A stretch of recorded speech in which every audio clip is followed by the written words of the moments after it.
はい、こんにちは。K フィルムです。今日の動画なんですけども、今年もね、半分終わりまして、6月、終了しました。で、7月に入ったんですけども、東京はね、今ね、梅雨入ってますよね。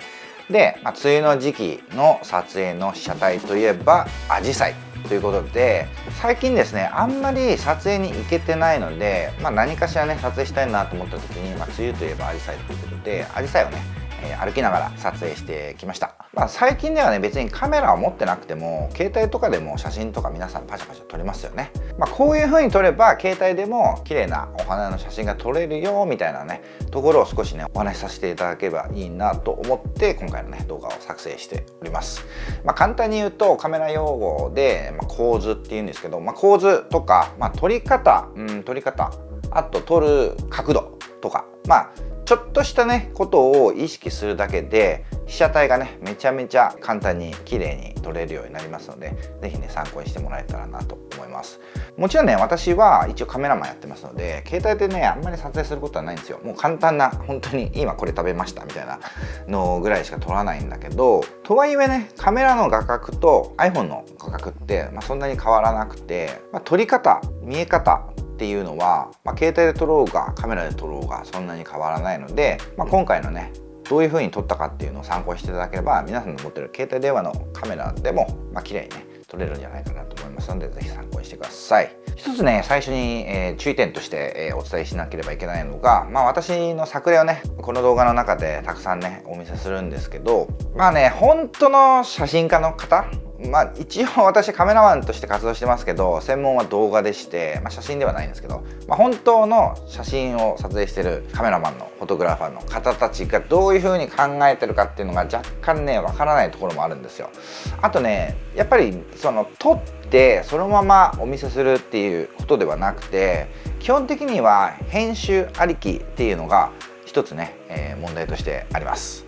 で皆さんは編集することはなかなかないかもわからないし、カメラやってる方がこの動画見てくださってるとしたら、ライトルームとかフォトショップとかそういうので編集することもあるとは思うんですけども、編集はしなくてもね、編集するっていうことは、色味だったり明るさだったりっていうのが変わってくるんだけど、そういうことをしなくても、こういう角度とかこういう構図で撮ったら綺麗に撮れるよみたいなところが参考になればいいなと思います。でちなみにですね、今回はお花を被写体にして撮っておりますが、これはねお花だけじゃなくて日頃皆さんが撮ってる料理だったりとか、例えばハンドメイドしてる方だったらそのハンドメイドしてる制作物とかを写真に収める時にも同じようにね、参考になるかなと思うので、是非参考にしてみてください。で今日はたくさんね事例の方をお出しするんですけども、一番最後にねまとめたものをお出しして、そのね一つ一つの写真に番号を振っておきますので、どの写真が一番私は好みだったよみたいなねところをぜひねコメント欄に書いてください。普段ねコメントされない方とかも、一言でいいので、例えば3番が気に入ったと思ったら3って一言、もう挨拶とかそういうのいらないんで3って書いてくれればいいので、皆さんがどういう写真が好みなのかなっていう参考にねさせていただければと思いますので、ぜひねコメント欄の方に書いてください。ではね早速ね写真をお見せしながらちょっとね解説を入れながら説明していこうと思います。まずはねダメな事例を2つお見せします。1つ目はこちら。これがね普通に撮ったアジサイなんですけど、なんかダサく見えませんか？なぜダサく見えるのか、それは構図を一切無視しただけでなく、撮りたいアジサイ以外のいらないものまで映ってしまってるからだと思います。走行口っていう文字だったりとか地面、そして左側にあるいらない葉っぱたちがダサくしてる原因ですね。絶対とは言わないですが、写真は基本被写体以外の余計なものを省くことを考えるとだんだんといい写真が撮れるようになります。失敗事例の2です。同じ場所で余計なものを省いて撮影してみました。ただねこれもなんとなく綺麗に見えないのはなぜでしょう。余計なものは省いたけども構図を完全に無視した撮影なんですよね。アジサイの玉がたくさんあるけど主体となる玉はどれなのかを決めてあげるともっといい写真になると思います。で同じ場所で構造を考えた撮り方をしたらこうなりました。まず余計なもの、例えば後ろのお店は入ってはいるけどもぼかしてあります。これは最近の携帯のカメラだったらぼかすことができるので意識してみるといいです。そして構図的にはこの一番大きい玉がメイン被写体で、いわゆる3分割構図になるように撮影しています。3分割構図っていうのは四角形の中に縦2本横2本の線を引いて、線と線が交わるところに被写体を置くといいですよっていう構図ですね。今回で言うと大体この辺です。絶対にここに置かないといけないわけではないですので、意識するだけでも写真の撮り方、見え方は何倍も変わってくるので意識してみてください。なんならこの点の上じゃなくてこの線を意識するだけでも変わると思うので気にしてみてください。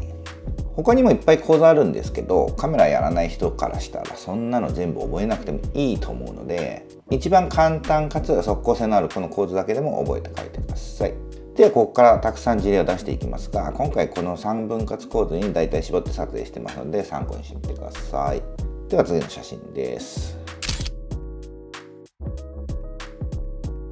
はい、もうねお分かりですね。線と線が交わるところ、ここにメインの被写体を置いてみました。そしてピンクの玉が2個あるんですけど、奥だけを目立たせたいので手前はぼかしてあります。そして編集で色を調整してあります。アジサイの花言葉は無情なので、どちらかというと儚い感じの方が似合うかなと思ってコントラストを強めにしてこういう色味にしています。こちらの写真結構好きなんですけど、無機質な鉄の隙間から力強く咲く花って感じですかね。先ほど言った必ず点の上に置かなくても大丈夫な事例の一つですね。ただこの線は意識しています。この線の上に被写体を置くことで、この細長い路地がまたいい塩梅に演出してくれます。どういうことかというと、この線ですね。こんな感じで奥行きを持たせてくれます。見せたいのはこの花だけなので、なんとなく哀愁が漂う演出になっている感じがしませんか？こんなどこにでもあるような路地でも、なんならこれ駐輪場の裏になるんですけど、こんなところでも構図さえしっかり意識すればちゃんとした写真になっちゃうんですよね。構図って大事だと思いませんか？はい、では何枚か一気にお見せしましょう。全部ね同じような撮り方になってますので、これまで話したことを意識して見てみてください。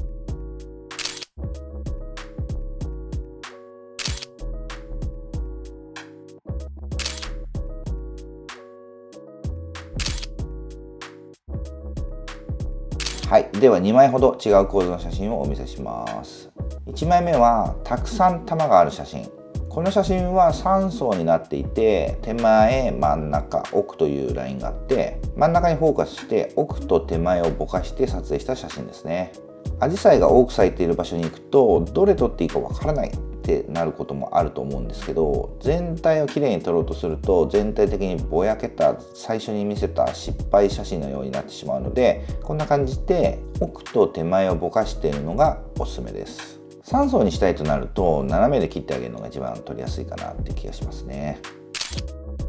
2枚目の写真がこちら。何もないところに一束だけ咲いていたので撮ってみました。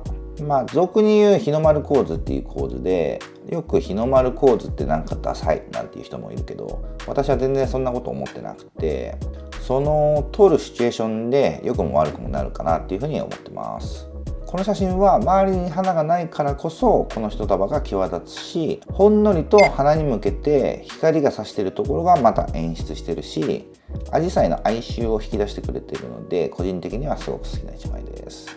これまで見せてきた写真たちは寄りの写真が多くて、どちらかというとアジサイの花を見せるものがほとんどでしたけど、こういう引きの写真の方がちょっと芸術っぽくって個人的には好きですね。